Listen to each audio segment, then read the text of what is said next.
In this brief video, I'm going to show you how to clean your throttle body. The main symptoms you'd notice from a dirty throttle body are a rough idle or a fast idle, meaning higher RPMs, especially at startup, as dirt and carbon build up on the throttle plate and it sticks. You don't need to clean the throttle body very often, maybe every 25,000 miles or so, but if your throttle body is easily accessible, you may want to do it more often like every other oil change for optimal engine performance, especially for older vehicles. The throttle body sits between the air intake and the engine and regulates how much air is sucked into the engine. As you press the gas pedal down further, the flap opens wider to let more air in. For this job, you'll need a brush, an old toothbrush works great, a shop towel or rag, gloves, eye protection, a flathead screwdriver for hose clamps, and obviously throttle body cleaner. I like this one from CRC and I'll provide a link to it in the description. To access the throttle body, just remove the air intake hose leading to it, which should just be held there by a hose clamp, which you can loosen with a flathead screwdriver. No special tools required.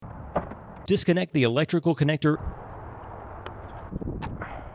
You just want to do a few light sprays on the area, brush and wipe away any gunk, and repeat until it's clean. Push and hold the throttle plate open and make sure to clean right behind it too. If you encounter a very dirty throttle plate, you may want to completely remove the throttle body off the vehicle so that you can fully access the other side of the throttle plate. To do that, just remove the 3 to 4 bolts holding the throttle body to the intake manifold. Wait about 5 minutes to make sure everything is completely dry and to let the vapors fully escape, and then reassemble. Cleaning the mass airflow sensor is another quick, cheap, simple spray cleaner service that goes hand in hand with cleaning the throttle body. I'll have a video on that soon, so be sure to like and subscribe. Thanks for watching.